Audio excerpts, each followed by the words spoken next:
ये बहुत छोटा सा एक काम मैंने, आपको याद होगा कि मैं यहाँ पे पिछले कई सालों से जो कार्यक्रम होता है उस कार्यक्रम में आता हूँ दूध लेने के अंदर, और मुझे आदेश दिया गया था कि यहाँ के सुशोभीकरण के लिए कुछ फंड चाहिए। मैंने फौरन दूसरे ही दिन प्राप्तोष को बुलाया, प्राप्तोष ने को बुलाया ऑफिस के अंदर, और मैंने फौरन को लेटर दे दिया। और मैंने ये जिम्मेदारी प्राप्तोष के ऊपर छोड़ी थी कि अब इसकी पूरा काम और पूरा परमिशन से वो सब ला के और वो काम आज शुरू होने के लिए जा रहा है। मुझे बहुत खुशी है इस बात की कि यहाँ पर लाखों जितने भी मानने वाले लोग हैं वो यहाँ पर आते थे, और यहाँ की हालत देखने के बाद मुझे भी ऐसा लगा था कि अगले साल जब मैं यहाँ पर आऊँ तो इसका बहुत अच्छा कायापलट हो जाना चाहिए। एक बात जो बंदरी ने जो कही है वो मैं उसको सिर्फ यहाँ पर नहीं, मैं हर प्लेटफॉर्म के ऊपर इस बात को दोहराता हूँ कि अगर आज मैं दिल्ली अगर गया हूँ तो इसी समाज की वजह से गया हूँ। और ऐसा नहीं है कि आप मेरे कितने भी भाषण सुन लीजिएगा कहीं पर भी, मैं हर बार इस बात को दोहराता रहता हूँ, क्योंकि कहीं ना कहीं मैं एक संदेश देना चाहता हूँ इसके जरिए कि जो समाज आज तक जिसका सिर्फ इस्तेमाल किया गया है, अगर वो समाज साथ में अगर आता है तो क्या ताकत बन सकती है। लोकसभा के अंदर ये मायने नहीं रखता है कि किसकी संख्या कितनी है करके, वो 300 है, लेकिन हम एक भी उनके ऊपर भारी पड़ सकते हैं। और आज इस देश के अंदर कोई ना कोई तो सच बोलने वाला चाहिए, कोई ना कोई तो सच बोलने वाला चाहिए और डट कर बोलने वाला चाहिए, क्योंकि अगर डर के अगर रहेंगे तो हमें भी मालूम है ये कितने सारे बेकसूर लोगों को भी अगर अंदर करना चाहे तो इन्हें कोई सवाल करने वाला नहीं है, कोई पूछने वाला नहीं है। लेकिन इसके बावजूद भी अगर अडानी ने करोड़ों रुपये का घोटाला किया है, करोड़ों रुपये का घोटाला किया है, 1.5 घंटे तक प्रधानमंत्री भाषण देते हैं और उस भाषण के अंदर उसका नाम लेने से कतराते हैं, और अगर कोई विपक्ष का सांसद खड़े रहकर अगर इसका नाम लेता है तो 300 के 300 चिल्लाते हैं कि नाम नहीं ले सकते हैं। और नियम के हिसाब से हमको समझाया जाता है कि अगर उसने घोटाला भी किया है तो उसका नाम नहीं लिया जाता है। मैंने 2 दिन पहले जब भाषण किया था मैंने चीख कर कहा था कि मैं बोलूंगा अडानी का नाम, क्योंकि मेरा भी पैसा फंसा हुआ है। कहीं ना कहीं ये बात बोलने की जरूरत है, और मैं इसलिए बोलता हूँ, डटकर खड़े रहता हूँ कि मैं पार्लियामेंट के अंदर तो अकेला हूँ, लेकिन इतने सारे लोगों का आशीर्वाद मेरे साथ है और इतने लोगों की आज मुझे जाती तौर के ऊपर खुशी है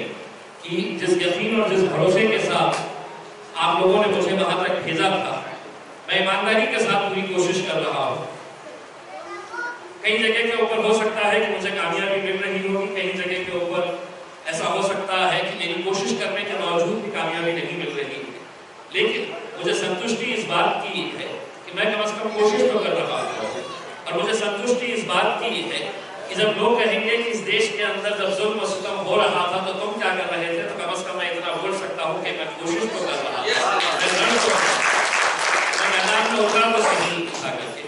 और यही संदेश मैं आज पूरे महाराष्ट्र के अंदर मैं देता रहता हूँ। देखिए मेरे संबंध है तो हर एक के साथ बहुत अच्छे हैं। मैंने कुछ दिन पहले रामदास अठावले साहब के साथ मैं सेंट्रल हॉल के अंदर बैठा हुआ था, और मैंने उनको एक ही बात कहा, मैंने उनको ये कहा कि साहब अगर 2-3 लोग अगर यूं ही अगर बटे रहे तो उसमें 2-3 लोग का फायदा तो होगा, लेकिन अगर वो 3 एक साथ मिलकर आ गए तो पूरे समाज का कैसा फायदा होगा, उसकी जिंदा मिसाल जो है वो है कि समाज जब एक साथ मिलकर आया है तो हमने क्या हासिल किया है। ये हो सकता है कि हमारा एक पहला एक कोशिश थी, लेकिन आगे अगर यही कोशिश को और मजबूत किया जाए तो हम बहुत बड़ी ताकत बनकर उभर सकते हैं। क्योंकि इस देश के अंदर आप इस बात से, मैं एक मेंबर ऑफ पार्लियामेंट की हैसियत से आपको ये बताना चाहता हूँ कि उनकी निगाहें कहीं और है लेकिन निशाना कहीं और है। ये समझना बहुत जरूरी है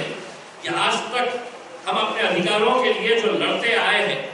आज हमें इस देश के अंदर जो समान अधिकार मिला है वो उसकी प्रमुख वजह सिर्फ एक ही है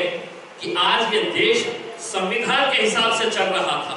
संविधान है तो हम सब थे, लेकिन आज जो संविधान को बदलने की साजिश की जा रही है, आप समझ लीजिएगा कि 2024 के बाद अगर गलती से ये हुकूमत के अंदर आ गए तो सबसे ज्यादा निशाने के ऊपर अगर किसी को बनाया जाने वाला है, सबसे ज्यादा किसी को परेशान किया जाने वाला है, तो सबसे पहले निशाने के ऊपर मुसलमान रहेंगे, फिर दूसरे नंबर के ऊपर क्रिश्चियंस रहेंगे, फिर दलित समाज और बुद्धिस्ट समाज भी रहने वाला है, क्योंकि उन्हें किसी न किसी तरीके से यहाँ पे इस देश के अंदर रिजर्वेशन हटाना है। रिजर्वेशन हटाना उनकी साजिश है और उन्हें ये बात का अब अच्छी तरह से अंदाजा हो चुका है, जब समाज बटा हुआ होता है तो हम कुछ भी कर सकते हैं। इस बात का वो फायदा उठाना चाह रहे हैं।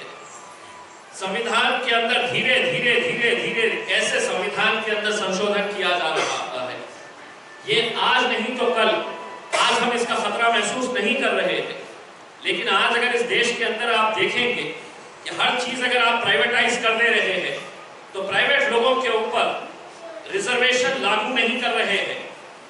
आज हर चीज, जितनी बड़ी बड़ी कंपनियां हैं, मैं तो पार्लियामेंट के अंदर खड़े रहकर कहा, भारतीय जनता पार्टी के पूरे जितने भी नेता थे उनसे पूछकर कहा मैंने कि मोदी है तो मुमकिन है, आप नारा लगाते हैं, तो ऐसी क्या चीज है कि जो रतन टाटा को मुमकिन है, जो अंबानी को मुमकिन है, जो अडानी को मुमकिन है, मोदी जी आपको मुमकिन नहीं है? क्या वजह है कि मतलब हर चीज आप इनके हवाले करते जा रहे हैं? हेलीकॉप्टर भी वही चलाएंगे, प्लेन भी वही चलाएंगे, सड़क भी वही बनाएंगे, रेल भी वही बनाएंगे, LIC भी वही लेंगे, बैंक भी पूरे वही ले लेंगे। कहीं ना कहीं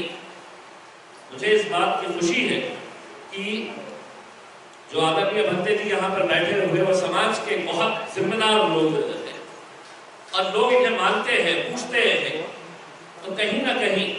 ये संदेश आज समाज के अंदर पहुंचाने की जरूरत है। आगे का खतरा क्या है उसको समझना चाहिए। मुझे खुशी है इस बात की कि मैंने मुझे जब मैं सोशल मीडिया के ऊपर देखता हूँ तो अगर 50 अच्छे कमेंट्स आते हैं तो एक दो भी ये कमेंट भी आ जाते हैं, तूने आमच्यासाठी काय केलं। तो मैंने पिछले बार भी इसी सभा के अंदर ये बताया था, मैं जब मेरे 5 साल कंप्लीट हो जाएंगे खासदार के, वो खासदार जिसे यहाँ के मुसलमानों ने, दलितों ने, बुद्धिस्ट समाज ने पूरी ताकत के साथ खड़ा किया था, मैं 5 साल के बाद मुझे कोई भी खड़ा रहकर, एक सामान्य अपने समाज का शख्स खड़े रहकर मुझसे ये पूछ सकता है कि तुझे मैंने चुनकर दिया था, तूने मेरे लिए क्या कहा, क्या किया, और मैं पूरा हिसाब बता दूंगा कि पिछले 20-25 सालों के अंदर ये समाज के लिए इतने बुद्ध विहार नहीं बनाए गए हैं, इतने सामाजिक सभागृह नहीं बनाए हैं जितने मैंने 5 साल के अंदर बनाऊंगा और बना रहा हूं। ऐसा नहीं है कि मैं सिर्फ ज़बानी कह रहा हूं, मैं एक एक आंकड़ा, एक एक गांव के अंदर कितने सभागृह, कितने बुद्ध विहार मैंने बनाए हैं करके ये मैं पूरे आंकड़ों के साथ दूंगा। और अब भी यही कहना चाहता हूँ कि बहुत सारे लोग हैं, अभी किसी हमारी एक बहन ने कहा है कि आप मुझे सुधाकर नगर बुलाना चाह रही है। मुझे मालूम रहता है कि जब वो बुलाना चाहते हैं तो इसका मतलब ये है कि कुछ करवाना चाहते हैं। बिल्कुल आप बुलाइए, क्योंकि एक बात ये समझ लीजिएगा, ये पैसा मेरा नहीं होता है। हर खासदार के पास जो फंड आता है उसमें ये लाजमी होता है कि 1% जो है वो आपका रिजर्वेशन के लिए जितना भी है उसके लिए खर्च किया जाता है। विशेष घटक के नाम के ऊपर उतना खर्च किया जाना चाहिए, लेकिन ये दुर्भाग्यवश है कि वो नहीं होता है। कैसा उसको फंड को डाइवर्ट किया जाता है ये सभी लोग जानते हैं। बस आपका आशीर्वाद, आपका साथ, आपकी ताकत। भंते जी, मुझे यहाँ पर ये जो सत्कार हुआ है, आपने इतने सारे जो फूल पहनाए हैं, वो फूलों से ज्यादा मुझे खुशी इस बात की हुई है कि छोटी सी बच्ची जो मेरे साथ फोटो लेने के लिए आई थी, वो बच्ची ने मुझसे ये कहा कि अंकल मैं आपको बहुत फॉलो करती हूँ। मुझे इससे बढ़कर और बच्ची शायद अभी वोट देने के लायक भी नहीं है, लेकिन अगर इतनी छोटी बच्ची, 8वीं क्लास में पढ़ने वाली बच्ची अगर मुझसे ये कह रही है कि मैं अंकल आपको बहुत फॉलो करती हूँ, तो इससे बड़ा मुझे प्रमाण पत्र और कोई नहीं चाहिए उसके अंदर। फैमिली की तरफ से आज का खाना है, तो थैंक यू वेरी मच बेटा। मेरी ख्वाहिश ये रहे आप बहुत आगे बढ़े। और कोई भी चीज़ नामुमकिन नहीं है ज़िंदगी के अंदर। अगर आप ये समझेंगे कि मैं कैसे कर पाऊंगी, तो अगर ये सवाल आपके मन में अगर आ गया तो आप ये समझ लीजिएगा कि कुछ नहीं कर पाएंगे। अगर आप ये समझ लेंगे कि मैं इम्पॉसिबल को पॉसिबल कर सकती हूँ, और अगर उसकी जिंदा एग्जाम्पल अगर देखने का है, अगर आपको किसी को देखना है कि यार ये इम्पॉसिबल काम था, इसको पॉसिबल कैसा करके दिखाया, तो उसका एग्जाम्पल अगर देखना है तो ये एग्जाम्पल आपके सामने खड़ा हुआ है। 2014 में लोग उसमें हंसते थे, 2019 के अंदर इस शहर के ही नहीं, जिले के ही नहीं, पूरे महाराष्ट्र के लोग हंसते थे कि कैसा मुमकिन होगा करके। लेकिन मुमकिन हुआ है क्योंकि हम सब ने लड़े हैं, हम सब मैदान के अंदर उतरे हैं। अगर आप सिर्फ अगर स्विमिंग पूल के बाहर दीवार के ऊपर बैठेंगे और ये कहेंगे कि मुझे पानी से डर लगता है, तो आप कभी भी तैरना नहीं सीखेंगे। आपको किसी ना किसी को चाहिएगा कि आपको अंदर पानी में ढकेल दे, आप खुद पानी में हाथ पैर मार के तो तैरना सीख लेंगे। मैं एक बार फिर से तमाम भंते जी आप सभी लोगों का खूब खूब धन्यवाद देता हूँ। और आपने जो दुआएं दिए हैं, ये दुआएं यकीनन मुझे ताकत देगी कि आने वाले 1 साल के अंदर पार्लियामेंट के अंदर जिस मकसद के लिए आप लोगों ने मुझे बुलाया था, तबीयत से उनकी धुलाई करके आऊँ, इससे ज़्यादा